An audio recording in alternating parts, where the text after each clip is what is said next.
श्री कृष्ण श्री कृष्ण श्री कृष्ण श्री कृष्ण। गुरुर्ब्रह्मा गुरुर्विष्णु गुरुर्देवो महेश्वरः गुरु साक्षात् परं ब्रह्म तस्मै श्री गुरवे नमः।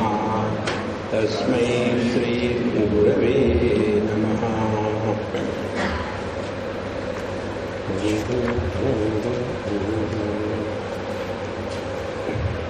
विषयों के बारे में माने अर्थ पैसा इत्यादि और भोग के बारे में एवमादिषु शास्त्रेषु दोषा सम्यक प्रपंचिताः। जब तक के अर्थ और काम इनके प्रति हमारे मन में दोष दृष्टि जागृत नहीं होगी तब तक के हम इनसे अपने आप को उपरत नहीं करेंगे। इसीलिए शास्त्रों में जो बताया है कि पैसे का चक्कर क्या है, अर्थम अनर्थम भावय नित्यम, भोग इत्यादि क्या है कि जैसे उदाहरण के लिए देते हैं स्त्री के प्रति पुरुष का आकर्षण और पुरुष के प्रति स्त्री का आकर्षण, यह केवल मूर्खता के कारण ही हो सकता है। अन्यथा देखा जाए तो ये हड्डी मांस चमड़ी की बनाई हुई वस्तु, इसमें कौन सा सौंदर्य है। इस प्रकार से विमर्शन अनिशम नित्य निरंतर इसका चिंतन करते रहेंगे तो अपने आप इस दुख के संसार से हम अपने आप को उपरत करेंगे। यहाँ तक हमने देखा था और इसी विचार को आगे बढ़ाते हुए भगवान कहते हैं कि क्षुधया पीड्यमानोपि न विषम हत्यत्तुमिच्छति मिष्टान्नत्वस्तृंग जानन् अमूढ़स्त जिगित्सति। कोई व्यक्ति बहुत ही भूखा हो, क्षुधया पीड्यमाना भी बहुत ही भूखा हो और मूर्ख हो और उसको ये बताया जाए कि भाई तुमको भूख लगी है तो इसको खा लो, लेकिन ये जहर है, तो जहर खा के कोई अपनी भूख थोड़ी मिटाएगा। इसीलिए न अत्तुम इच्छति, वो खाने की इच्छा नहीं रखता। इसी प्रकार से जिसने यदि अच्छे अच्छे मिठाई खा करके तृप्त हो गया है वो ये जहर को खाने की इच्छा कैसी करेगा। माने जिस व्यक्ति ने अपने स्वरूप के रस को पी लिया है उसके जीवन में जगत के वस्तु व्यक्तियों के प्रति कभी भी आकर्षण नहीं रह सकता। इसलिए यह जो भी कुछ हो रहा है ज्ञानी के जीवन में अज्ञानी के जीवन में, इसका मायना जो हो रहा है उससे नहीं है, जिसको हो रहा है उससे। ज्ञानी इस जगत में रहते हुए दुखी नहीं रहता और अज्ञानी कुछ ना करते हुए भी दुखी रहता है। अब ऐसा जो जगत है कि जगत में दुख आते हैं तो फिर अज्ञानी लोग प्रश्न पूछते हैं, ज्ञानी नहीं प्रश्न पूछते। अज्ञानी प्रश्न पूछते हैं कि ऐसे दुख मेरे जीवन में क्यों आ रहे हैं, व्हाई मी। तो ज्ञानी कहते हैं why not, you are the most suitable candidate selected for all the miseries. देखो, तो यह जो मूर्ख प्रश्न है उनको शांत करने के लिए बताते हैं कि ये प्रारब्ध के कारण है। तुम्हारा प्रारब्ध है कि तुम्हारे जीवन में दुख आने हैं या सुख आने हैं। तो प्रारब्ध कर्म प्राबल्यात् भोगेषु इच्छा भवेत् यदि क्लिशन्नेव तदाप्येष भुङ्क्ते विष्टि गृहीतवत्। तो यदि इस ज्ञानी के जीवन में यह प्रारब्धवश, प्रारब्ध के कारण यदि कोई इच्छा निर्माण हो गई और कोई अच्छे बुरे यदि अनुभव आने लग गए तो उसको लेकर के यह जो ज्ञानी पुरुष है वो कैसा है, सभी भोग होते हुए भी वो भोगों में लिप्त नहीं रहता। जैसे किसी को भूत चढ़ गया हो, अपने ही मस्ती में रहता है वो। लोगों के लिए तो देखो पागल है, लेकिन वो पागल नहीं है। जो पागल होते हैं वो हमारे लिए पागल होते हैं, उनके दृष्टि से हम पागल हैं। देखो एक बार एक भूत और उसका बच्चा एक पेड़ पर बैठे थे। भूत के बच्चे ने कहा, पापा पापा देखो सामने से आदमी आ रहा है। बोले तुमको कैसे चला पता कि आदमी आ रहा है? उसके पैर उल्टे हैं। देखो, भूत और आदमी में फर्क ये होता है कि भूत के पैर उल्टे हो, ये हम कहते हैं, भूत की दृष्टि से देखो तो।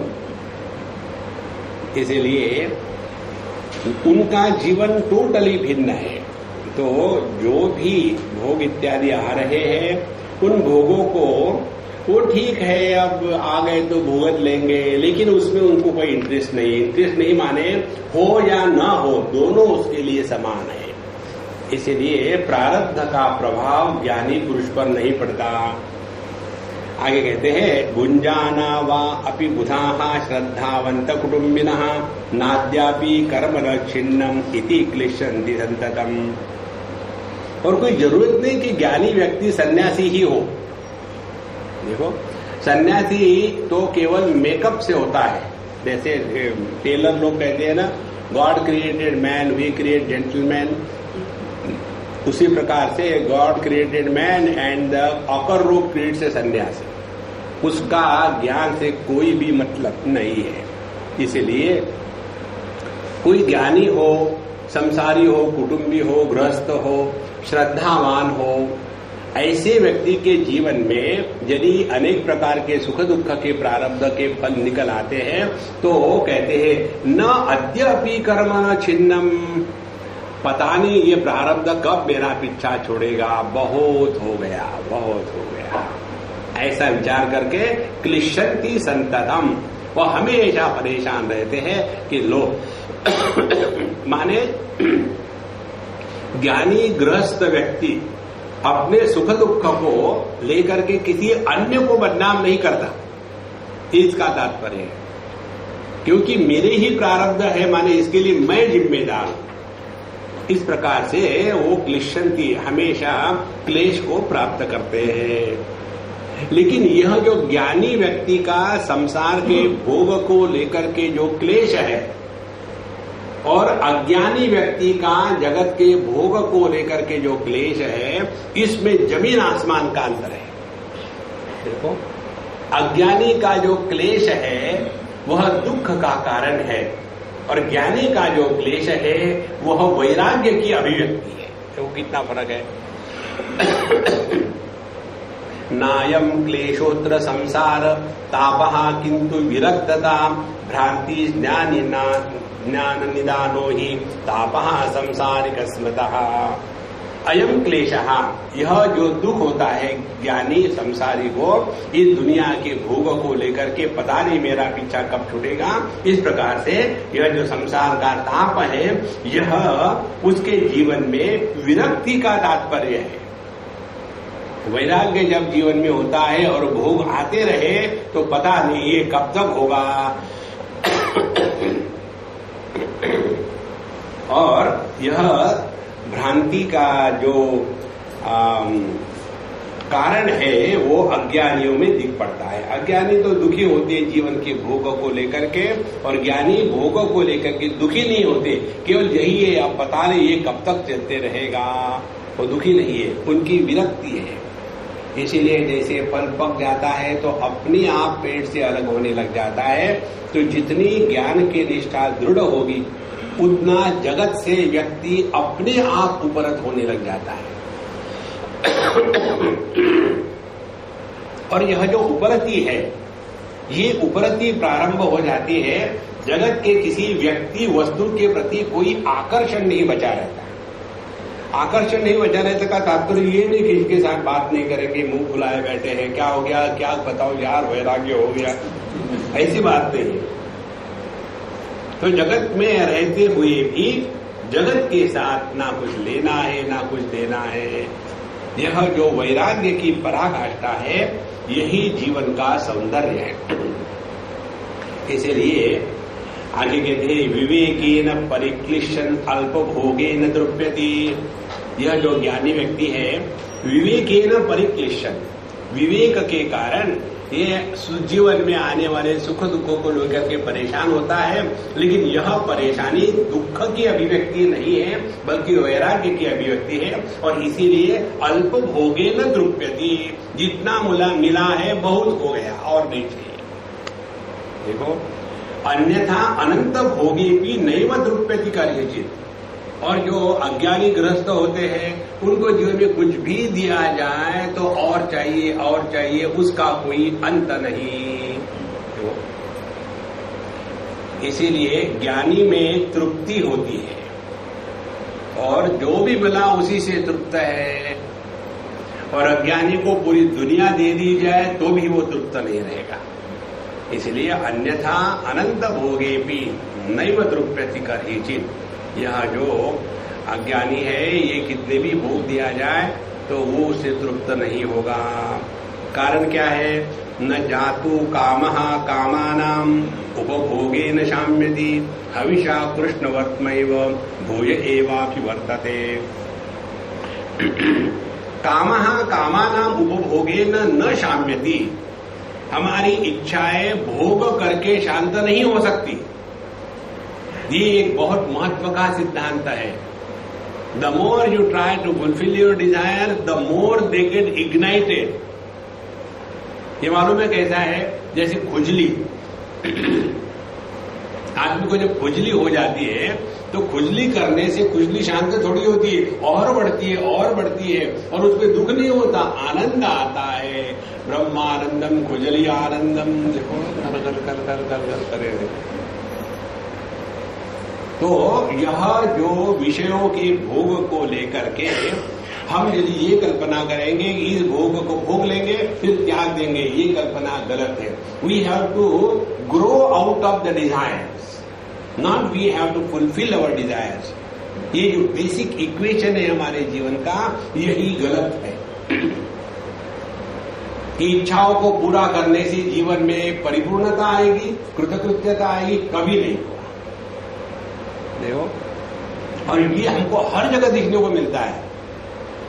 पहले बच्चा नहीं होता, बच्चा हो जाए, लड़कियां हो गई, लड़का हो जाए, लड़का हो गया, लड़का बड़ा हो जाए, बड़ा हो गया, पढ़ा लिखा हो गया, तो शादी हो जाए, शादी हो गई, और उसकी बीवी आई, वो भी आ गई, फिर वो ऐसी होनी चाहिए, वो वैसी होनी चाहिए, कोई अंत है? इसीलिए न जातु कामः कामानाम उपभोगे न शाम्यति। फिर क्या होता है? कहते हैं हविषा कृष्णवर्त्मैव। कृष्णवर्त्म माने अग्नि। अग्नि जैसे उसमें आहुति डालने से बुझेगा थोड़ी, और बढ़ेगा। इसी प्रकार से इच्छाओं को पूरा करके इच्छाओं से छुटकारा पाना, ये 100% गलत अप्रोच है। देखो महाराज, जब किसी वस्तु की इच्छा होती है ना, तो उस इच्छा के कारण मन अत्यंत विक्षेपित रहता है। और जब मन विक्षेपित है, अशांतस्य कुतः सुखम, फिर इसके जीवन में सुख का कहां नामो निशान है, क्योंकि मन बहुत ही विक्षेपित है। और फिर जिसके कारण मन के विक्षेप थे, वह कारण आपने मिटा दिया। कैसे मिटा दिया? आपकी इच्छा पूरी कर ली, लड़के की शादी हो जाए, हो गई इच्छा पूरी। तो 2 क्षण के लिए, केवल शादी के समय पे दोनों खुश रहे थे, केवल शादी के समय। जैसे माला डाल दी, फिर रोना धोना शुरू। देखो, इसीलिए एक अंग्रेज ने मुझे पूछा था कि शादी में लड़कियां क्यों रोती है, लड़के क्यों नहीं रोते हैं? हमने कहा वो भी समय आएगा। देखो, सब संभव है। तो अभी क्यों नहीं रोते ऐसे? हमने कहा देखो कि लड़कियां केवल एक ही बार रोती है, वो शादी है, उसके बाद पूरे जीवन में लड़का रोता है।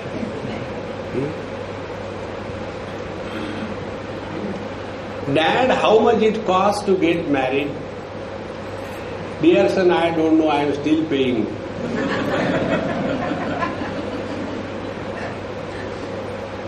उसका कोई अंतर नहीं है। इसलिए ये कल्पना करें कि इच्छाओं को पूरा करके जीवन में शांति होगी, कभी नहीं होगी। इस पर चिंतन करो महाराज। वेदांत की जो साधना है ना, वो चिंतनात्मक है। वह हाथ में माला लेकर के राम राम राम राम करने में नहीं है। ये यहां से वहां तक पैदल चलने नहीं है, चिंतन करना है कि जब हम इच्छा पूरी करते हैं तो एग्जैक्टली क्या होता है। तो उस समय हमारे मन के जो विक्षेप थे वो विक्षेप शांत हो जाते हैं।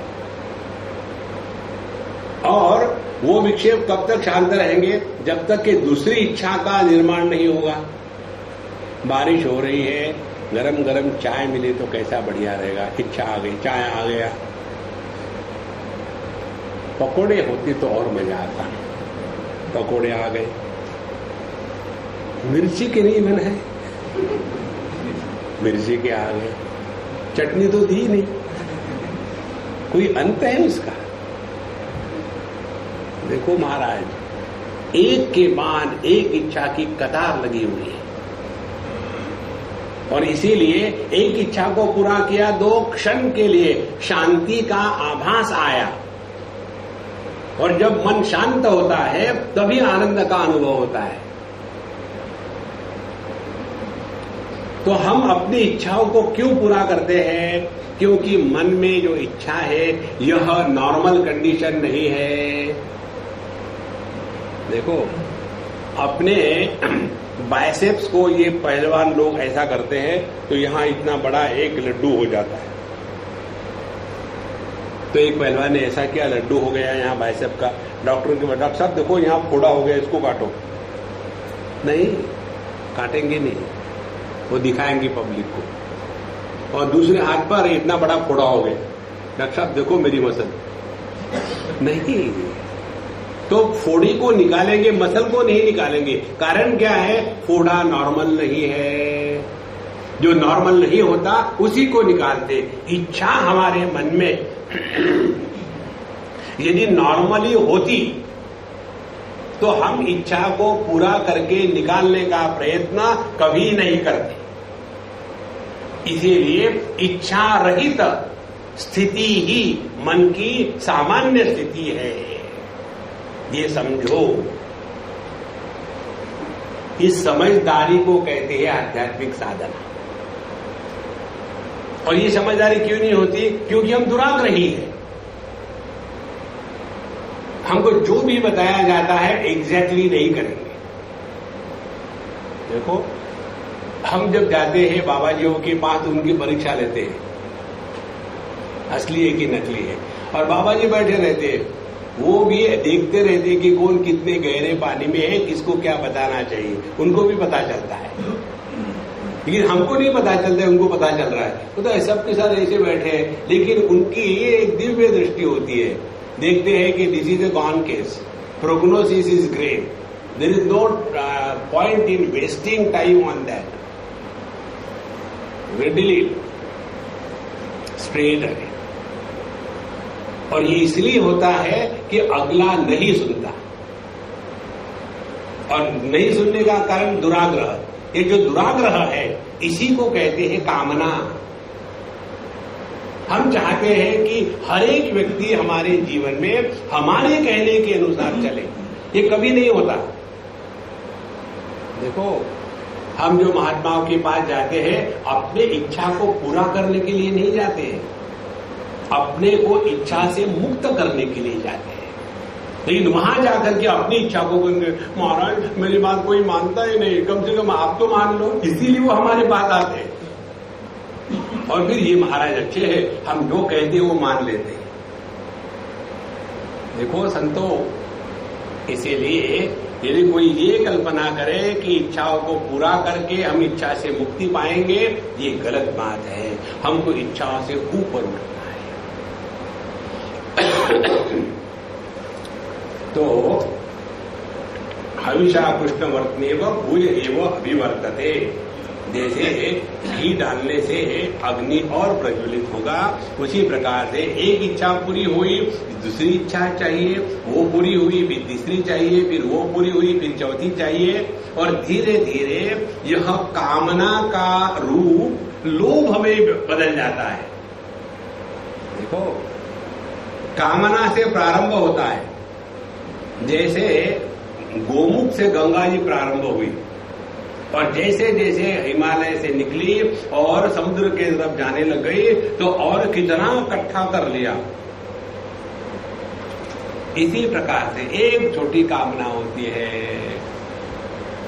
अकेले रह के क्या करेंगे, शादी होने से समाज में स्थान मिलता है, कर लो शादी। उसके बाद शुरू हो गया तमाशा, there is no end to that. तो इससे निकलने के लिए ज्ञानी का क्या उपाय है? परिज्ञायोपभुक्तो ही भोगो भवति दुष्टये विज्ञाय सेवितश्चोरः मैत्रीमेति न चोरताम। जब हमने ठीक से समझ लिया है तो समझदार व्यक्ति थोड़ी सी ही भोग से तृप्त हो जाता है। सामने रखा हुआ है, खा लो जी, नहीं जी, थोड़ा प्रसाद है भगवान का। ये लोग जो भगवान का प्रसाद मुझे देते ना, मुझे उन पर बहुत गुस्सा आता है। ये अपनी मनमाने के लिए प्रसाद होता नहीं, प्रसाद हाँ मेरी तिरुपति का लड्डू है, अच्छा मुझे बांध के दे देना, फिर जाकर के मैं किसी को दे देता हूँ। अपनी ही मनमाना है, अगला चाहता है नहीं चाहता। तो परिज्ञाय उपभोक्ता भोगः भवति दुष्टये, समझ लिया है हमने तो थोड़ी सी ही भोग से व्यक्ति में तृप्ति आ जाती है। जैसे विज्ञान सेवितश्चोरः, यदि कोई व्यक्ति गलत हो, चोर हो, फिर भी उसके हमने कंप्लेन नहीं करी, उसको हमने माफ कर दिया, उसको समझाया, तो वही चोर जो पहले चोर था हमारा बड़ा हितैषी बन जाता है।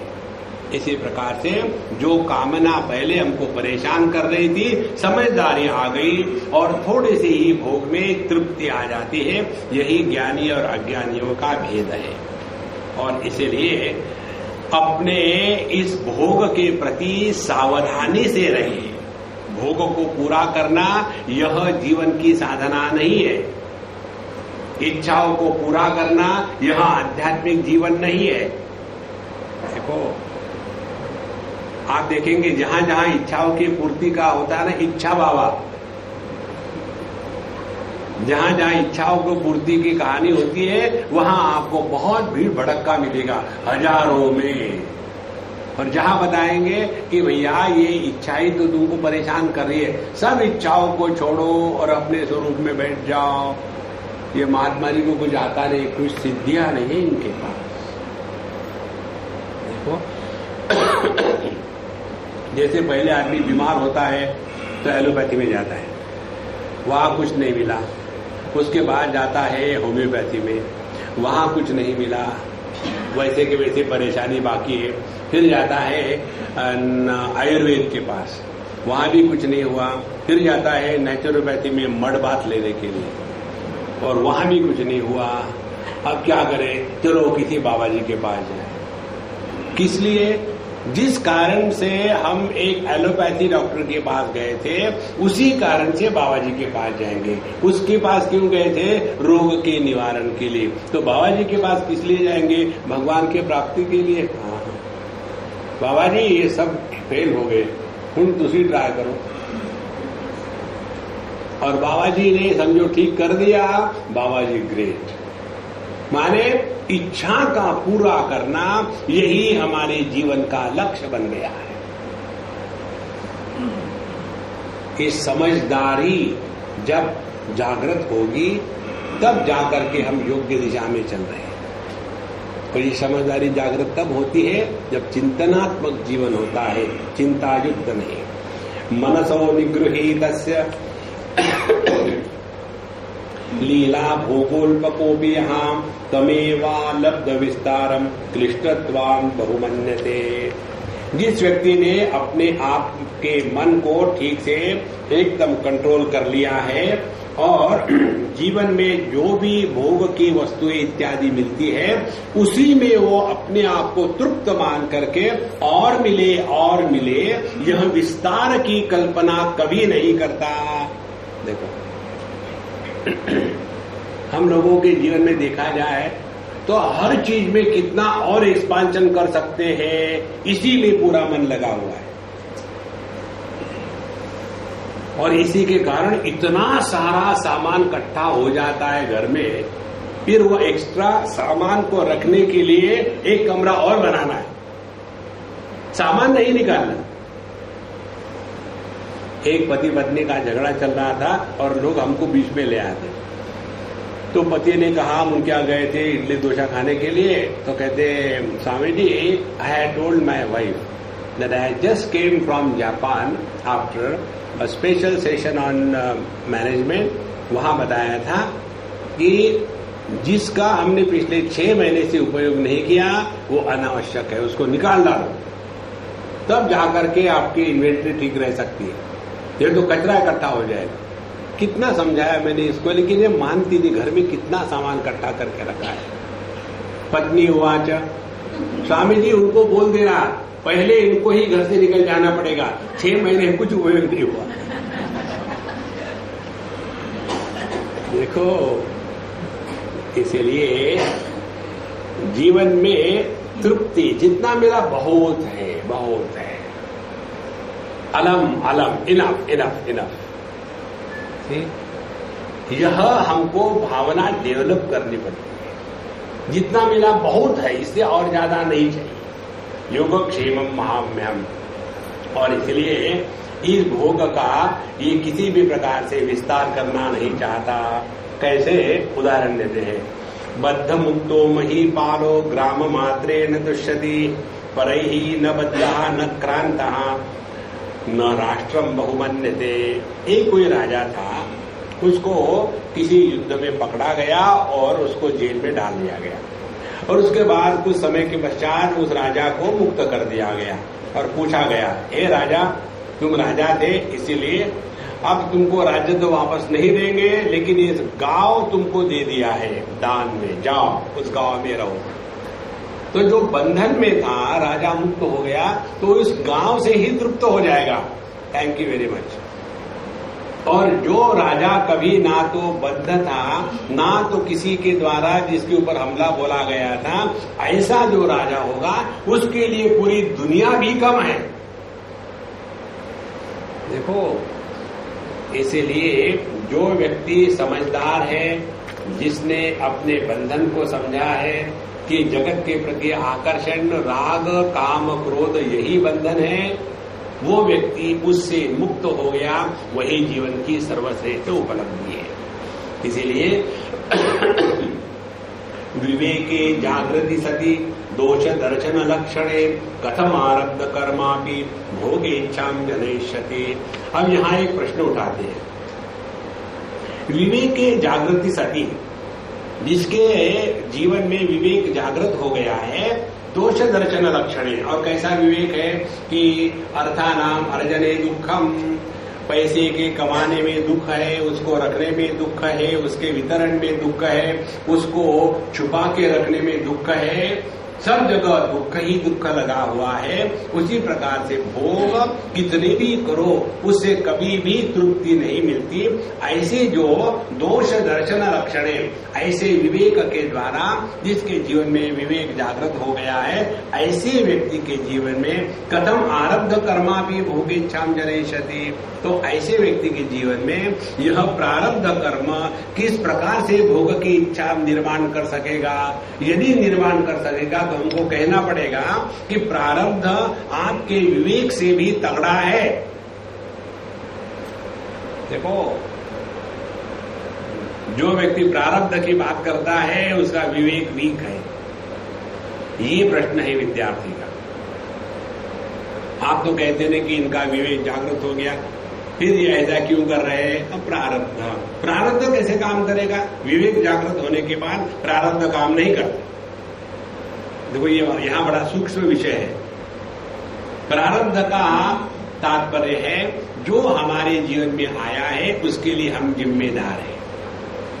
प्रारब्ध कर्म का जो सिद्धांत शास्त्र में आता है उसका फर्क यही है कि ज्ञानी के जीवन में प्रारब्ध कर्म प्रकट हो जाते हैं तो वो दुखी नहीं होता, और अज्ञानी के जीवन में प्रारब्ध कर्म प्रकट हो जाते हैं तो वो दुखी होता है। प्रारब्ध कर्म दोनों के लिए सामान्य है, क्योंकि ज्ञान के पूर्व यह अज्ञानी ही था। इसीलिए उस दृष्टि से देखा जाए तो उसके जीवन में जो हो रहा है वो प्रारब्ध है। लेकिन पहले जब अज्ञानी था तो प्रारब्ध के द्वारा प्रभावित होकर के और गलत कार्य करता था। अब यह विवेक जागृत होने के पश्चात प्रारब्ध के कर्म आने के बाद भी उसके द्वारा वो प्रभावित नहीं होता, क्योंकि विवेक जागृत हो गया है। तो यह प्रश्न यहाँ उठाया है, भोगेच्छाम जनयिष्यति कथम, किस प्रकार से ये भोग की इच्छा इस विवेक युक्त ज्ञानी के जीवन में हो सकती है। अब इस प्रश्न का उत्तर देने के लिए बताते हैं, नैष दोषो यतोनेक विधम प्रारब्धमीक्षते अनिच्छा अनिच्छा परेच्छा च प्रारब्धम त्रिविधम स्मृतम। प्रारब्ध 3 प्रकार का है। कौन सा? इच्छा प्रारब्ध, दूसरा अनिच्छा प्रारब्ध और तीसरा परेच्छा प्रारब्ध। तो ये 3 प्रकार के प्रारब्ध से प्रेरित होकर के जीवन में सुख दुख के प्रसंग आते हैं। तो ये 3 प्रकार के जो प्रारब्ध है उसको क्या है, इसको ठीक से समझ लेना है। कहते हैं, अपथ्य सेविनश्चोराः राजदाररता अपि जानन्तः एव स्वानर्थम इच्छन्त्यारब्ध कर्मतः। अब जो स्वेच्छा प्रारब्ध है, मान स्वेच्छा प्रारब्ध का तात्पर्य क्या है, जो अपनी इच्छाओं का गुलाम होकर के गलत कार्य में लगता है उसको कहते हैं स्वेच्छा प्रारब्ध। जैसे उदाहरण दिया है, अपथ्य सेविनः, मालूम है कि यदि चीनी खाएंगे तो शुगर बढ़ेगी, फिर भी खा ही लेते हैं, बाद में इंजेक्शन लेते हैं, स्वेच्छा प्रारब्ध। उसके बाद चोराह, मालूम है कि चोरी करके पकड़ जाने के बाद परेशानी होगी, फिर भी चोरी करते हैं। तीसरी बार राजदार रता अपी, और मालूम है कि रानी के साथ यदि गड़बड़ी के संबंध रखेंगे और पकड़े जाएंगे तो राजा जिंदा नहीं छोड़ेगा, फिर भी गड़बड़ी कर ही लेते हैं। जानन्तः एव, जानते हुए भी, स्व अनर्थम, कि इसमें अपने लिए अनर्थ है, फिर भी इच्छन्ति आरब्ध कर्मतः, फिर भी ऐसे ही गलत कार्य की इच्छा करके व्यक्ति उसमें लगा रहता है। इसको कहते हैं स्वेच्छा प्रारब्ध। और जिसके जीवन में ये इच्छा का प्रारब्ध बहुत ही प्रबल हो गया है, उसको कोई भी मदद नहीं कर सकता, उसको जाके धक्के खाने ही है। यही बात भगवान अर्जुन को बताते हैं भगवद गीता में, न च अत्र एतद् वारयितुम् ईश्वरेणापि शक्यते यत ईश्वरेवाह गीतायाम् अर्जुनं प्रति। तो यह जो स्वेच्छा प्रारब्ध है, इसको निकालने के लिए ईश्वर भी समर्थ नहीं है, क्योंकि यही बात भगवान कृष्ण ने अर्जुन को बताई है। क्या बताई है? सदृशं चेष्टते स्वस्याः प्रकृतेः ज्ञानवानपि प्रकृतिं यान्ति भूतानि निग्रहः किं करिष्यति। प्रत्येक व्यक्ति अपने स्वभाव का गुलाम है। ध्यान से सुनना, ये बात महत्व की है। हम अपने स्वभाव के गुलाम हैं। अपने स्वभावों में परिवर्तन लाना यह साधना है। अपने स्वरूप में कोई परिवर्तन नहीं लाया जा सकता। हम स्वरूप से सभी सच्चिदानंद है, स्वभाव से हम भिन्न भिन्न है। और हमारी आर्ग्यूमेंट क्या होती है? नहीं, मेरा ऐसा ही स्वभाव है। ये कोई आर्ग्यूमेंट है? ये मूर्खता है। इसीलिए भगवान यहां जो बताते हैं कि मनुष्य ज्ञानवान अपी, कितनी बार हम सत्संग सुन लेते हैं, लेकिन वही बात, वही गलतियां, वही चल रहा है। तो आदमी को ये सत्संग में जा करके उसका भी एक व्यसन लग जाता है। बदल नहीं करना अपने में। नानुध्यायान बहुन शब्दान, अन्यथा केवल यही हो जाता है कि बस वहां जाने से अच्छा टाइम पास हो जाता है, अपने में परिवर्तन नहीं आ रहा है। तो क्या अर्थ है उस सत्संग का? हाँ, सत्संग से शांति रहेगी घर में जब तक हम बाहर जाएंगे। तो सदृशम चेष्टते स्वस्याः प्रकृतेः ज्ञानवान अपि, देखो यह हमारा ऑब्जर्वेशन है कितने जगह में ये जो सत्संग में जाने वाले सत्संगी होते हैं ना, वो ज्यादा प्रॉब्लमेटिक होते हैं दुनिया में। जो सहज साधारण व्यक्ति है वो अपने मस्त रहते, भाई जो सत्संगी है ना घर के ना घाट के, हरे को पकड़ पकड़ के सुनाना। और सबसे कठिन बात होती है अनडाइजेस्टेड वेदांतियों की, नॉन स्टॉप अगला सुनना चाहता है नहीं चाहता है। अभी हम गए थे हरिद्वार में, एक बुढ़ा हुआ अम्मा आई, नमस्कार चमत्कार हुआ और वहां का टोटली डिफरेंट माहौल था। और आकर के अब बड़ी है बूढ़ी है, हाथ में डंडा लेके आए तो किसी ने आइए बैठे हुए। अब उनकी वहां बैठने की आवश्यकता नहीं थी, हम दूसरा कोई डिस्कस कर रहे थे, लेकिन यही अपने शुरू कर दी, मेरी बहू ऐसी है, मेरा लड़का ऐसा है, फिर ये हुआ था, फिर वो। Who is interested in you? हमारे पास अपने भूत के सिवा कुछ नहीं है, तो हम अपने भूत को ला करके दुनिया में छोड़ देते। भूत पकड़ इसको, ये समझते नहीं कि हमारे भूत में किसी को इंटरेस्ट नहीं है। प्रत्येक व्यक्ति अपने भविष्य के बारे में चिंता कर रहा है। और ऐसे जिनको भूत चढ़ जाता है वो व्यक्ति समझना नहीं चाहते, they don't want to understand कि अगला व्यक्ति चाहता है कि अपने से बात करना, अगला व्यक्ति इस समय में प्रश्न पूछने की स्थिति में है क्या। देखो हम किसी के यहाँ गए थे, स्वामी जी, एक बूढ़ी अम्मा, स्वामी जी आप आ गए, मैं बहुत दिनों से राह देख रही थी, मुझे आपको प्रश्न पूछना है। हमने कहा अम्मा मैं प्रश्न पूछूं क्या? हाँ क्या, बाथरूम कहाँ है? कोई व्यक्ति अब लंबी जर्नी करके आया हो, 8 घंटे 12 घंटे बैठ करके, पहले कम से कम बाथरूम तो जाने दो। नहीं वो बाद में होगा नहीं बाद में नहीं, यही होगा फिर। जब उनको कहो तो उनको गुस्सा आता है, दुख होता है। इसको कहते हैं व्यक्ति का ये स्वभाव बन जाता है। जिस व्यक्ति का स्वभाव परिवर्तन नहीं होता वह आध्यात्मिक साधक नहीं है। इसको कहते हैं स्वेच्छा प्रारब्ध। स्वेच्छा प्रारब्ध माने हम बड़े जिद्दी होते हैं, और जो व्यक्ति जिद्दी है उसका कभी उद्धार नहीं हो सकता। बहुत पुरानी बात है, एक जगह में शिवरात्रि के दिन हम बैठे हुए थे कहीं मंदिर में, एक लड़की आई, सुबह से बैठी, 4 बजे 5 बजे 6 बजे 7 बजे 8 बजे 10 बजे 12 बजे उसके माँ बाप आए, बोले सामने देखो ये जो है ना बहुत ही भगवान की भगत है, बैठी है, बिल्कुल उठी नहीं यहाँ से, 8 घंटे हो गए। हमने कहा भगत कुछ नहीं है, ये जिद्दी है। भगत ऐसे नहीं होते, भगत में प्रेम होता है, आनंद होता है, इसमें जिद्द है। जिद्दी व्यक्ति कुछ भी प्राप्त नहीं कर सकता। देखो हम अपने आप पर नियम लगा करके उसका पालन करके क्या सिद्ध करना चाहते हैं। देखो हमने ये बात सीखी स्वामी अखंडानंद जी से। एक बार हम गए थे और हमने कहा कि महाराज जी हमको जाना है, हमारे प्रवचन है कहीं, तो हमको जाना पड़ेगा। बोले छोड़ो, कभी कभी अपने संकल्प को भी तोड़ना चाहिए, नहीं तो मनुष्य दुराग्रही होता है। नहीं तुम जाओ, मैं तुमको ऐसे ही बताया। तुरंत वो बदल गए।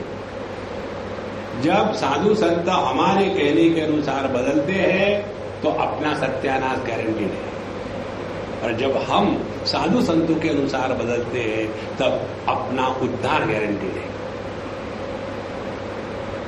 देखो तो हमने कहा ठीक है, हम भी खुश हो गए, चले गए।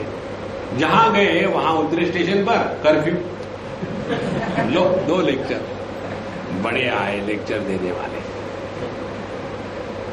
देखो संतो, ये जो दुराग्रह है ना, यही जीवन का सबसे बड़ा रोग है। इसी दुराग्रह के कारण हम अपने देहात्म भाव को नहीं त्यागना चाहते। मैं देह हूं, यह दुराग्रह ही तो है, और क्या है। तो जो व्यक्ति छोटी बातों का दुराग्रह नहीं छोड़ता, इसके लिए नियम ऐसे होते हैं।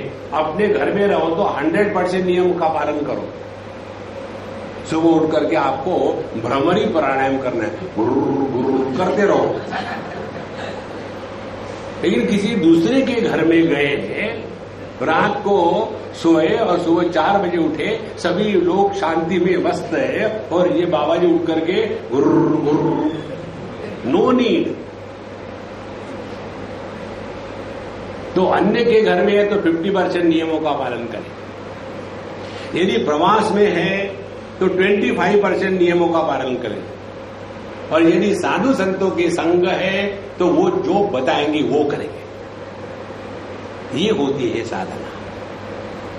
लेकिन अपने ही दुराग्रह में ऐसे फंसे हैं। भगवान कहते हैं सदृशम चेष्ट देशस्याः प्रकृते ज्ञानवान अपि। अर्जुन ने यही तो किया था। भगवान कृष्ण को उपदेश करना शुरू कर दिया प्रथम अध्याय में।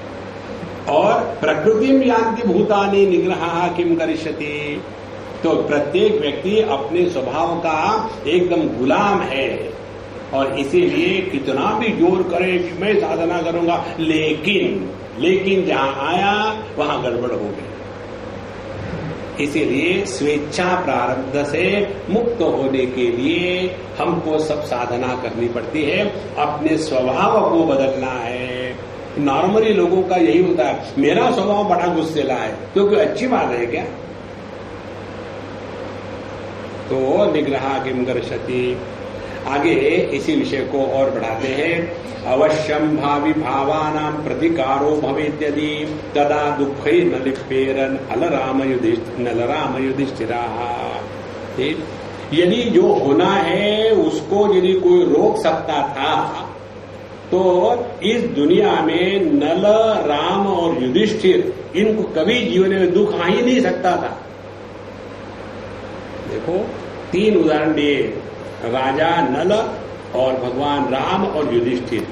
इनके जीवन में देखो, और युधिष्ठिर इतने ज्ञानी थे, लेकिन अब वो फांसे फेंकने हैं, चलो शुरू हो जाए।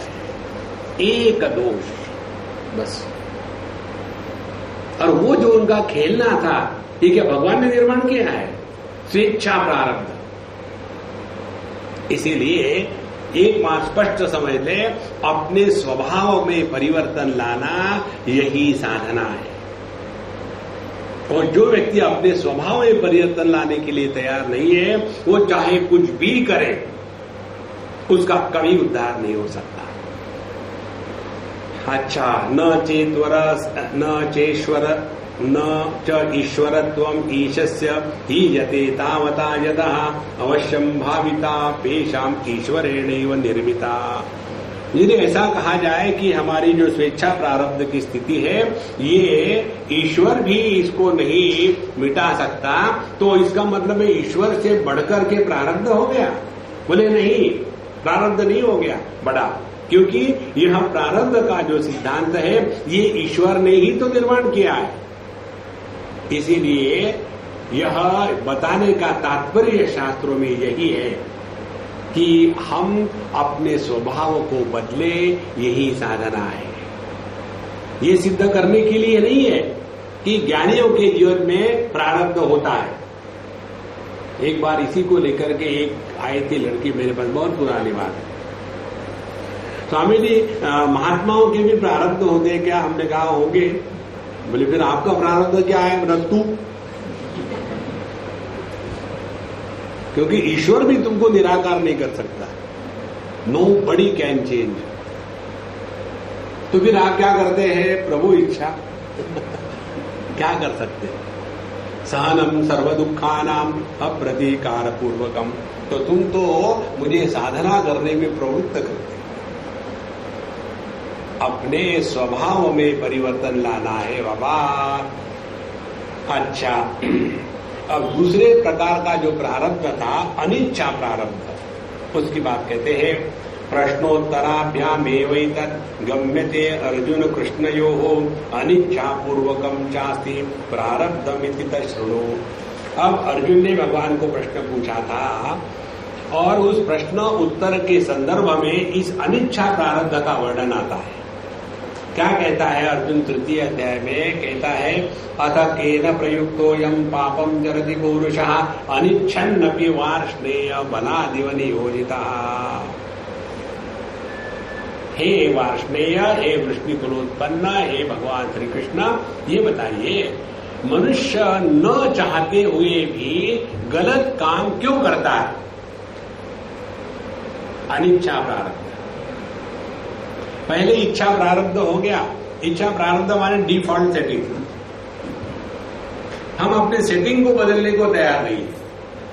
देखो, जो व्यक्ति अपने सेटिंग को बदलने को तैयार नहीं है वो कभी अपना उद्धार नहीं कर सकता। अब दूसरा जो प्रारब्ध है अनिच्छा प्रारब्ध। अनिच्छन्नपि वार्ष्णेय, न चाहते हुए भी हम गलत कार्य कर बैठते हैं। कारण क्या है? इसमें भगवान ने बताया कामेश क्रोधेश रजोगुण समुद्भवः महाअशनः महापाप्मा विद्धेनमिह वैरिणम्। यह जो अनिच्छा प्रारब्ध है, न चाहते हुए भी हम इसलिए कर बैठते हैं क्योंकि हम काम क्रोध के प्रभाव में आकर के हमेशा जीते हैं। काम क्रोध के प्रभाव में आकर के जीना माने, ध्यान से सुनना, जीवन में नहीं सुनने की आदत नहीं और नहीं कहने की आदत नहीं, दोनों बातें चाहिए। व्यक्ति को नहीं कहने आना चाहिए। No means no.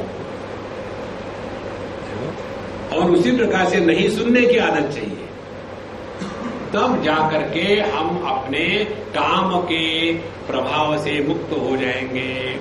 तो कामेश क्रोधेश रजोगुण समुद्भवः, यह रजोगुण का कार्य है। और महाअशनः महापाप्मा, इस काम को कितना भी पूरा करने का प्रयत्न करो कभी भी व्यक्ति कामना को पूरा नहीं कर सकता। इसीलिए महाअशनः माने बहुत खाने वाला है, कितना भी खिलाओ इसको।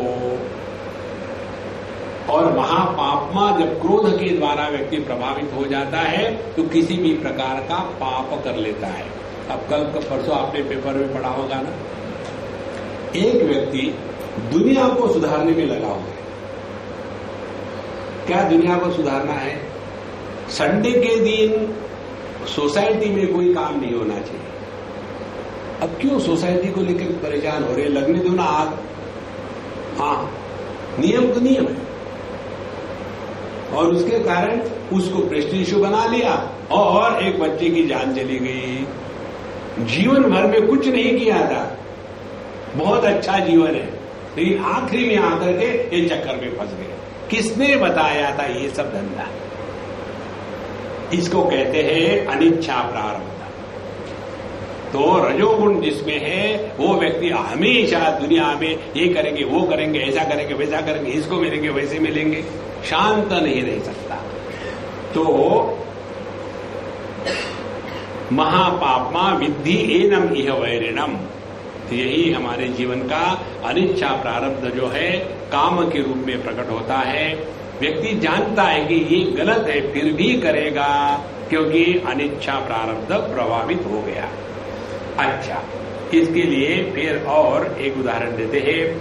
स्वभावजेन कौन्तेय निबद्धः स्वेन कर्मणा कर्तुम नेच्छसि यन्मोहात् करिष्यस्य वशोऽपि तत्। हम अपने स्वभाव के द्वारा इतने जबरदस्त बांधे गए हैं कि न चाहते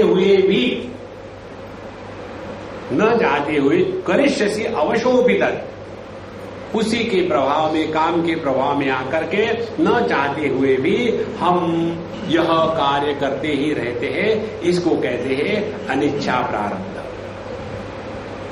तो ज्ञानी के जीवन में भी प्रारब्ध का प्रसंग आता है, अज्ञानी के जीवन में भी।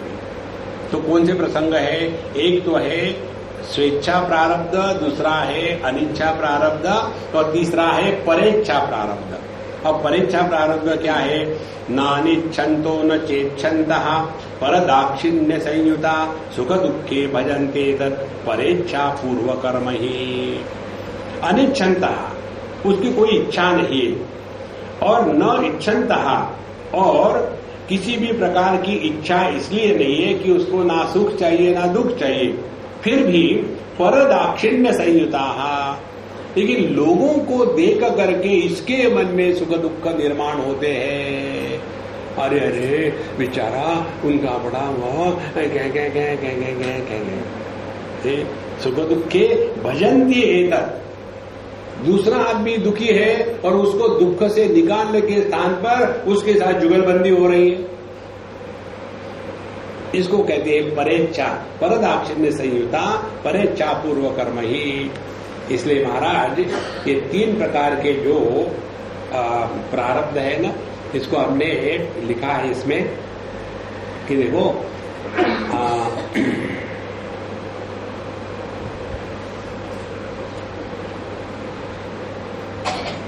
इट इज इन परेच्छा प्रारब्ध इज इनवाइटेड ट्रबल। हम खामोखाम दूसरे चक्कर में पड़े रहते हैं और फिर दुखी रहते हैं। तो if these 3 types of ichha desires are to be categorized on the basis of guna, the first type ichha prarabdha which arises by sheer habit is tamasic prarabdha. So स्वेच्छा प्रारब्ध यह तामसिक है, और दूसरा जो है अनिच्छा प्रारब्ध यह रजोगुण का प्रभाव है, राजसिक प्रारब्ध है, और तीसरा जो है परेच्छा प्रारब्ध दूसरे का भला करने का रोग, ये है परेच्छा प्रारब्ध, यह सत्व गुण का प्रभाव है। इसीलिए जब तक कि हम इन 3 गुणों में बैठे हैं तब तक कि ये प्रारब्ध का प्रभाव निकलेगा नहीं। तो करना क्या है? पहले स्वेच्छा प्रारब्ध से मुक्त होने के लिए तमोगुण का त्याग करना है, और तमोगुण के त्याग करने के लिए फिर स्वेच्छा प्रारब्ध से निकलने के लिए अनिच्छा प्रारब्ध में प्रवेश किया, माने रजोगुण में प्रवेश किया, माने कर्म में लग गए। अब कर्म में लगने के बाद आदमी दूसरे का भला करने की सोचता है, ये सबसे बड़ा महारोग है। अपना भला करो, दुनिया का भला करने चले। देखो, उद्धरेद आत्मनात्मानम नात्मानम अवसादे। जिस व्यक्ति का दूसरे का भला करने का रोग होता है ना, उसका मैं बहुत तगड़ा होता है। वो ये नहीं समझता कि भला करने वाला कोई और है, उसने तो हमको एक निमित्त मात्र बना दिया है। देखो, ये बात ये जो अच्छे काम करने वाले उनके दिमाग में नहीं घुसती। इसीलिए जैसे एक बार हम बैठे थे और कागज, दवात, पेन और हाँ, तो हमको खड़खड़ आवाज आई। हमने क्या हो रहा है? तो जो लेखनी थी, पेन थी, वो कह रही थी, देखो मेरे ही कारण ये ग्रंथ का निर्माण हो रहा है। तो कागज चुप रहेगा क्या? फड़फड़ाने लगा। अच्छा, मैं चले जाता हूं, लिख के दिखा। मेरे कारण हो रहा है, मैं ही इस ग्रंथ का अधिष्ठान हूं। कागज और पेन दोनों का झगड़ा शुरू हो गया। उधर में दवात हंसने लगी, तुमको क्या हो गया? दोनों झगड़ा कर रहे। स्याही नहीं हो तो क्या लिखेंगे? और मैं ऊपर से देख रहा हूं। तो ऊपर से देखने वाला कागज, दवात और लेखनी, इनका झगड़ा देख करके क्या सोचता हूं? टाइम पास हो रहा, अच्छा कर लो झगड़ा। इसी प्रकार से भगवान कहते हैं निमित्त मात्र भव सव्यसाची। इस युद्ध में जो होना है वो ऑलरेडी हो चुका है। तुमको भविष्य मालूम नहीं, क्योंकि तुम काल में फंसे हो। मैं काल के परे हूं, इसीलिए मेरे लिए जो भविष्य है वही वर्तमान है। लेकिन हम इसी में फंस करके सोचते हैं हम लोगों का भला करेंगे। देखो महाराज, इसीलिए ये जो परेच्छा प्रारब्ध है ना, दुनिया का भला करना, इससे बड़ा बन करके कोई रोग नहीं है। दुनिया का भला प्रभु करता है और वो हमको तब सिलेक्ट करेगा कि जब हम उसके लायक बनेंगे तब। और लायक बनने के बाद भी यह ईश्वरीय इच्छा होगी, अपनी इच्छा नहीं होती। देखो, इसीलिए पहले तमोगुण से हटने के लिए रजोगुण को जागृत किया, रजोगुण को हटने के लिए सत्कर्म में रख गए और उसके पश्चात जो कुछ हो रहा है हरि इच्छा से हो रहा है, माने सत्व गुण का भी हमने प्रभु के चरणों में समर्पण कर दिया। तो जीवन में गुणों के माध्यम से जो प्राकट्य होता है उसी को अहंकार कहते हैं और गुणों के परे जाकर के जो प्राकट्य है उसी को परमात्मा की लीला कहते हैं। देखो, यह बात समझाने के लिए ये प्रसंग है, अन्यथा इस चक्कर में मत फंसे रहना कि ज्ञानी को कैसे प्रारब्ध होता है, कहेंगे इसका समझो महाराज तात्पर्य क्या है। तात्पर्य निर्णय जब तक ठीक से नहीं होता तब तक हम केवल तू मैं फंसे रहते हैं। और यही बात हमारे उपनिषद में बताने के लिए ये प्रश्न उठाया है, कथम तर्हि किमिच्छन् इति एवं इच्छा निषिध्यते नेच्छा निषेध किंतु एतत् इच्छा बाधो भी वर्जित बीजवत। यदि ऐसी बात है, अब प्रश्न उठाया गया, कथम तर्हि, यदि ऐसी बात है, किमिच्छन् इति एवं इच्छा निषिध्यते, तो ये जो हमने मंत्र लिया है अध्ययन करने के लिए, आत्मानं चेत विजानीयात् अयम अस्मीति पुरुषः किमिच्छन् कस्य कामाय शरीरम मनुष्यज्वरे, तो इसने इच्छा का निषेध कैसे किया है इस उपनिषद के वाक्य में जिसका हम अध्ययन कर रहे हैं।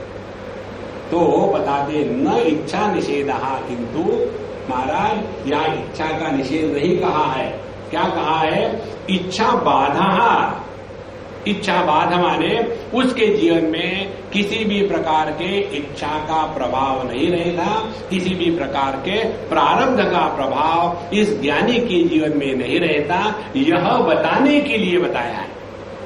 देखो, ये समझाने की प्रक्रिया ऐसी है, यदि हमने 2-3 उदाहरण आते इसके शास्त्रों में, किसी ने समझो अपना तीर चला दिया बाण के द्वारा और चला गया वो तीर, एक बार वो हाथ से छूट गया फिर उसको हम रोक नहीं सकते। इसी प्रकार से देह का निर्माण प्रारब्ध के द्वारा हुआ, अब ये देह के साथ जो जो प्रारब्ध जुड़े हुए हैं उसको कोई रोक नहीं सकता, वो ऐसा होगा ही। देखो, इसीलिए योग शास्त्र में कहते हैं कि प्रत्येक देह का जब निर्माण होता है तब वो देह कितने साल तक जिंदा रहेगा यह बात पहले ही निश्चित होती है कि ये देह इतने 1000 बार सांस लेने के लिए बना हुआ है। अरे राम, अच्छा हो गया बता दिया। क्यों? मैं भस्त्रिका और कपाल भाती करता था, तो क्या होगा, जल्दी जल्दी कोटा खत्म हो जाएगा। देखो, नॉर्मली आप 1 मिनट में 15 बार करते थे और आपने कपाल भाती शुरू कर दिया तो 1 मिनट में 150 बार हुआ, तो नेट रिजल्ट आयु कम हो गई। अच्छा, ये योगी लोग ऐसा करते हैं? नहीं, इसी के लिए बताते हैं। उसके बाद अनुलोम विलोम करो, तो जितना पहले आपने नंबर बढ़ा लिया था उतना नंबर घट जाता है अनुलोम विलोम में और बैलेंस ठीक हो जाएगा। हाँ, फिर ठीक है, मरने से डरते हैं। यह इच्छा का निषेध नहीं है बल्कि इच्छा का बाध है। ध्यान से सुनना, इच्छा का बाध माने क्या, वर्जित बीजवत। उदाहरण देते हैं, कैसे वर्जित बीजवत का अर्थ क्या है, वर्जितानि तु बीजानि संत्य कार्यकराणि च विद्वदिच्छा तथैष्टव्या सत्वबोधान्न कार्यकृत। जैसे जो भुने हुए बीज होते हैं वो उस भुने हुए बीजों को यदि आप फिर से जमीन में डालो तो उसमें से पेड़ पौधे नहीं निकलेंगे। फिर भी वो भुने हुए बीज जो है वो खाने के काम जरूर आते हैं, उसको फेंकने की जरूरत नहीं। इसी प्रकार से ज्ञान के अग्नि में जितने भी संस्कार है, बीज है, इस ज्ञानी के जीवन के, वो सभी के सभी रोस्टेड सीड्स के जैसे हो जाते हैं। इसीलिए उनके द्वारा जो कुछ होना है हो रहा है, लेकिन इसके द्वारा फिर अगले जन्म की उत्पत्ति, अनेक प्रकार के संस्कार फिर निर्माण नहीं होते। देखो ध्यान से सुनना, जिस भी अनुभव से हम सीखते नहीं, उस अनुभव के संस्कार अंतःकरण पर निर्माण होते हैं। और वो संस्कार दो प्रकार के हैं, एक तो राग का और दूसरा द्वेष का। और जिस अनुभूतियों से हम सीखते हैं, उन अनुभूतियों के संस्कार अंतःकरण में नहीं होते, और जिस अनुभूतियों के संस्कार अंतःकरण में नहीं होते, वो अनुभव आने के बाद निकल गए, कहानी खत्म। इसीलिए अंतःकरण को शुद्ध करने के लिए यह सिद्धांत बताया गया है, अपने अनुभवों से सीखो महाराज। और जो व्यक्ति अपने अनुभूतियों से सीखेगा, वो धीरे धीरे धीरे धीरे धीरे समझदारी की पराकाष्ठा पर पहुंचेगा। और समझदारी की पराकाष्ठा क्या है? यह शुद्ध प्रेम। और जब शुद्ध प्रेम जागृत हो जाता है, भगवान कृष्ण के शब्द, यस्मान्नोद्विजते लोकः लोकान्नोद्विजते च यः। यदि हमारे हृदय में प्रेम प्रकट हो गया है तो सभी हमको चाहते हैं और हम सबको चाह सकते हैं। और यदि हमारी यह स्थिति नहीं है, हम ह्यूमन ओडोमॉस बन गए हैं। ह्यूमन ओडोमॉस गए, अरे बाप रे वेदांती आ रहा, भागो वेदांती पकड़ेगा। एक बार हमने कही थे, ऐसे बोलते बोलते हमने कह दिया, देखो भाई एक बात समझ लो, हम इस बात के बिल्कुल स्पष्ट है कि हमारे पास जितने भी आने वाले लोग हैं, ज्ञान के लिए कोई नहीं आता, सब आते हैं प्रेम के लिए। देखो, और प्रेम तब प्रकट होता है जब ज्ञान परिपक्व होता है। यदि ज्ञान परिपक्व नहीं हुआ तो प्रेम प्रकट नहीं होगा। फिर हम प्रेम करेंगे और जो किया हुआ प्रेम है वो टिकता नहीं, जो काल में प्रारंभ हुआ है काल में नष्ट हो जाता है। देखो, जैसे हम एक लड़की से प्रेम करते हैं, इसीलिए I have fallen in love, लेकिन अपने बच्चे से प्रेम करते नहीं, अपने बच्चे से प्रेम होता है। इसीलिए माँ बाप बच्चे के प्यार में I have fallen in love with my children, किसी ने कहा है ऐसा? क्योंकि वहां हम गिरते थोड़ी है। ये स्पष्ट समझ लेना है। इसीलिए वर्जितानि तु बीजानि संति अकार्यकराणि च। ये जो रोस्टेड सीड्स है, उससे दूसरी जनरेशन पैदा नहीं होती। विद्युत इच्छा तथा एव, उसी प्रकार से ज्ञानी की जो इच्छा है वो भी इस जगत को केवल एक प्रतीति मात्र समझने के पश्चात इस जगत में ऐसा हो वैसा हो, इस प्रकार के कार्य कारण की श्रृंखला कभी निर्माण नहीं करती। इसीलिए जिनकी ज्ञान की दृढ़ निष्ठा है, हमने आपको कल परसों बताया था, अनेक निष्ठाएं हैं। एक है कर्म निष्ठा वर्कोहोलिक, दूसरी है योग निष्ठा प्राणायामोलिक, देखो, तीसरी है जप निष्ठा राम राम राम राम राम राम भगवान का सर खाना, और एक है ज्ञान निष्ठा। तो जो ज्ञान निष्ठ पुरुष है उनकी बात हो रही है कि उनके जीवन में अपने कर्मों के द्वारा, संकल्प के द्वारा जगत में परिवर्तन लाना, जगत का उद्धार करना, ये कभी हो ही नहीं सकता। देखो, इसीलिए ज्ञान के अभ्यास में जगत से निवृत्त होने की बात आती है। और बाकी के क्षेत्र में जगत में प्रवृत्त होने की बात है, क्योंकि उनके लिए जगत सत्य है। और ज्ञान की निवृत्ति क्या है? वही है जो भक्ति की निवृत्ति है। ज्ञान की निवृत्ति में जगत को मिथ्या स्वीकार किया है, और भक्ति की निवृत्ति में जगत को ईश्वर की लीला स्वीकार किया है। ईश्वर की लीला माने सब कुछ हो रहा है लेकिन कुछ भी नहीं हो रहा है। देखो, इसीलिए भक्ति और ज्ञान में कतई फर्क नहीं, एक ही बात है। इस प्रकार से विद्वत इच्छा तथेष्टव्या असत्व बोधान कार्यकृत। यह असत्व बोधान जगत को सत्य नहीं माना है, केवल प्रतीति मानी है। इसीलिए कोई भी साधु संत जो इस ज्ञान के पद पर अग्रसर है, वो जगत में कुछ निर्मिति का कभी भी प्रसंग मन में नहीं आते। दुनिया में कुछ करना है।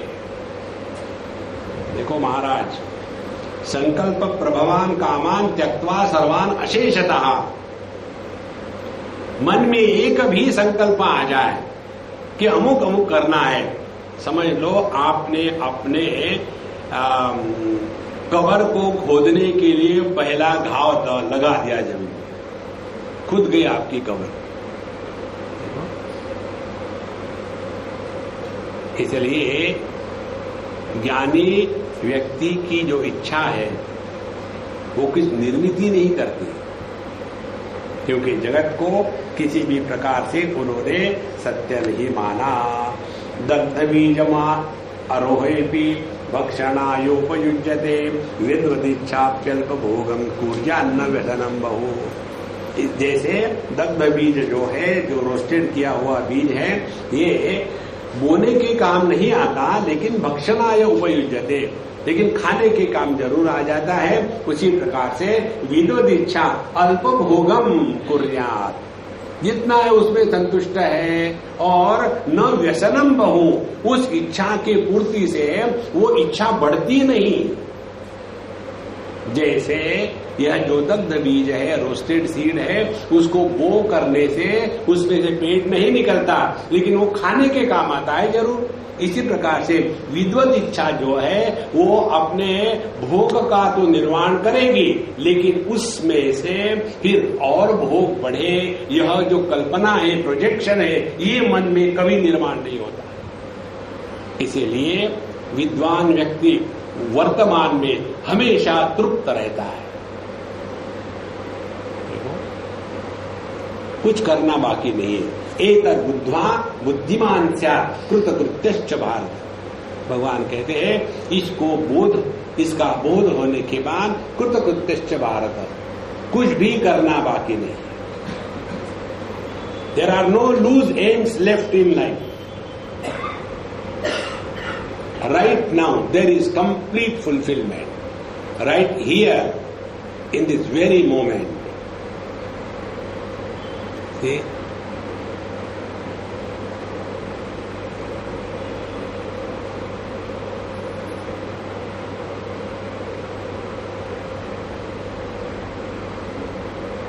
यह स्थिति इतनी सहज है संतों, इसमें कोई प्रयत्न नहीं है, इसमें कोई लाभ नहीं है, इसमें कोई हानि नहीं है। ये लब्ध्वान परम लाभम मन्यते नाधिकम ततः यस्मिन् स्थितो ही दुखेन गुरुणापि विचाल्यते। इस स्थिति में आने के बाद गुरुणा दुखेन अपि, कितने भी भयानक दुख आ जाए, न विचाल्यते, कोई भी विचलन नहीं होता। जिसके लाभ के बाद जगत के किसी भी लाभ की कोई कीमत नहीं रहती। यद सुखान्न परम सुखम, जिस आनंद के पश्चात और कोई ऐसा आनंद नहीं है कि जिसको बढ़ाया जा सकता है। यह जो अपनी स्थिति है, यह तभी आ सकती है जब किसी भी प्रकार के भोग के होने के पश्चात फिर यह भोग हमको मिले, ऐसा संकल्प निर्माण नहीं होता। और ये तब होगा केवल समझदारी के साथ। हम आपको एक उदाहरण देते हैं। एक बार हम गए थे विशाखापट्टनम, और वहां समुद्र के किनारे से थोड़ी पहाड़ी है, वहां से हम जा रहे थे। तो जैसे जा रहे थे देखा हमने, जैसे हमारी गाड़ी आई उस पहाड़ी पर, तो हमने कहा हमारे मित्र को, हे भाई रुक जाए 1 मिनट। तो रुक गया। हम नीचे उतरे और खड़े रहे, देखा समुद्र में सूर्य का प्रतिबिंब और पूरी की पूरी लाइन पड़ी हुई है। और उस समय पंछियों की एक माला उड़ रही थी और वो माला की पोजीशन इतनी परफेक्ट थी जैसे किसी ने चित्र निकाला हो, और इतना सुंदर, बहुत ही सुंदर। 2 क्षण के लिए रहा होगा वो। उसके पश्चात हमने कहा हाँ चलो अब निकलते हैं। फिर दूसरे दिन जब हम जा रहे थे तो उन्होंने वहां गाड़ी फिर रोकी। बोले क्यों रोक दिए भाई? बोले कल आपको यहां अच्छा लगा था, कल खत्म, आज अच्छा नहीं है। इसको समझो, जगत का कोई भी अनुभव रिपीट नहीं होता। तब जा करके हम वर्तमान में रहते, नहीं तो वो पिछले बार काहे का पिछले बार। कोई भी अनुभव केवल एक बार होता है। जब अनुभव को हम रिपीट करते हैं तब हम प्रकृति में फंस गए हैं, फिर वो ड्रिल हो जाती है। देखो एक हमारे मित्र है, कहीं नौकरी कर रहे थे, तो इसलिए 3-4 साल तक आ नहीं पाए सत्संग को। फिर वो तंग आ गए, उन्होंने नौकरी छोड़ दी, अपना बिजनेस शुरू कर दिया। अब बड़े परेशानी है, कष्ट है, दौड़ भागी है। फिर स्वामी जी देखिए अब मुझे मजा आ रहा है, every moment there is a new challenge. फिर लाइफ में मजा आता है, नहीं तो वही तमाकू, वही जुना।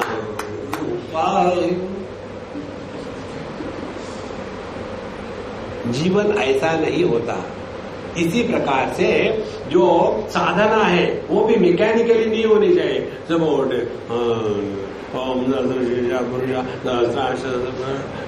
पापा पानी आप जमीन पे डाल रहे हो, भगवान पे निराचरण।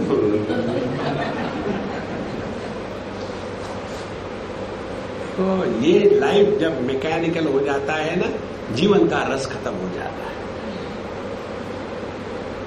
तो रसो वही सहा रसगम एवायम लब्ध्वानंदी भवति। इसीलिए विद्वत इच्छा जो है वो उसी भोग में अल्प संतुष्ट है, और फिर उसको रिपीट करने की इच्छा नहीं। कुर्यान्न व्यसनम बहु। जब किसी भी इच्छा को रिपीट करने की बात होती है उसका व्यसन बन जाता है। जैसे सिगरेट पी लिया, फिर उसको रिपीट किया, फिर रिपीट किया, फिर रिपीट किया, तो धीरे धीरे पहले हम सिगरेट पीते हैं, बाद में सिगरेट हमको पीने लग जाती है, व्यसन हो गया। देखो बोलने का वचन, किसी ने आकर के आपसे बोला, आपने सुन लिया, फिर दूसरा सोचता है कि फिर अगले बार आ जाएगी, और बोलना बंद ही नहीं होता। बोलने का व्यसन लग गया। जहां जहां जीवन में व्यसन होता है वहां परिवर्तन नहीं होता। Life becomes mechanical. विद्वदिच्छाल्प भोगम कुर्यान्न व्यसनम बहु। भोगेन चरितार्थत्वात् प्रारब्धम कर्म हीयते। भोक्तव्य सत्यता भ्रांत्या व्यसनम तत्र जायते। तो प्रारब्ध कर्म जो है इसको भोग के द्वारा ही हम मिटा सकते हैं। There is no option. देखो जैसे एक वो तीर निकल चुका है बाण से, तो वो जहां तक जाना है जाएगा ही, उसको आप बीच में नहीं रोक सकते। उसी प्रकार से जो जो प्रारब्ध हमारे जीवन में आने हैं वो आने ही है, उसको हमको भुगतना ही है। Nobody can stop that. इसलिए प्रारब्ध जब तक के हम अनुभूत नहीं करेंगे तब तक कि उसका नहीं क्षय होगा। लेकिन यदि हमने यह कल्पना करी कि ये जो भोग हो रहे हैं विषयों के, सुख दुख के, वो सत्य है, तो उन भोगों के प्रति व्यसन निर्माण होगा। और यदि जो कुछ भोग हो रहे हैं विषयों के, उसको यदि हमने एक नाटक माना, उनको यदि हमने मिथ्या माना, उसको यदि हमने प्रतीति समझा, तो उन भोगों के प्रति आसक्ति निर्माण नहीं होगी। देखो जैसे आपने सपने में कोई अच्छी वस्तु व्यक्ति देखी, उसके साथ बड़ा प्यार हो गया, सब कुछ हो गया, सपना टूटने के बाद उस वस्तु को लेकर के मन में आसक्ति नहीं होती। इसी प्रकार से जो अपने स्वरूप में जग गया है उसके लिए ये जो द्वैत का प्रपंच है यह केवल एक प्रतीति है। देखो महाराज, ये हम सबका जो अनुभव चल रहा है इस समय, कैसे ये प्रतीति है। यहां से यदि एकदम प्रकाश निकल जाए, अंधकार हो जाए तो हम एक दूसरे को नहीं देख सकेंगे, माइक खत्म हो जाए तो सुन नहीं सकेंगे। तो ये सब कहां हो रहा है? ये केवल प्रतीति मात्र में है।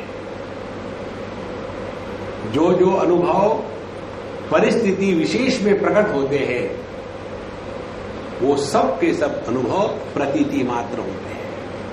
और जो अनुभव किसी भी विशेष परिस्थिति की अपेक्षा नहीं रखता वही सत्य है।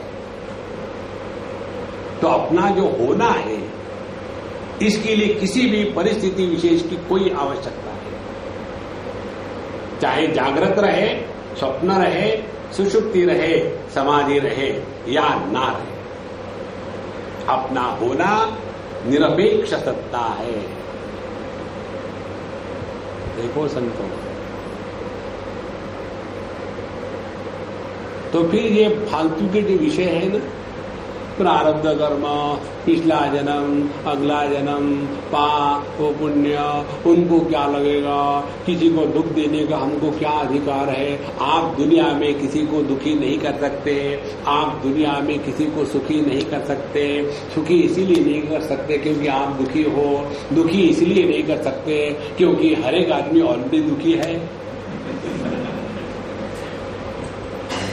देखो, इस चक्कर से हट जाओ महाराज, अपने स्वरूप में रहना है। यही यह वेदांत की साधना है। ओम पूर्णमदः पूर्णमिदं पूर्णात् पूर्णमुदच्यते पूर्णस्य पूर्णमादाय पूर्णमेवावशिष्यते। ओम शांति शांति शांति। हरि ओम। श्री गुरुभ्यो नमः। हरि ओम।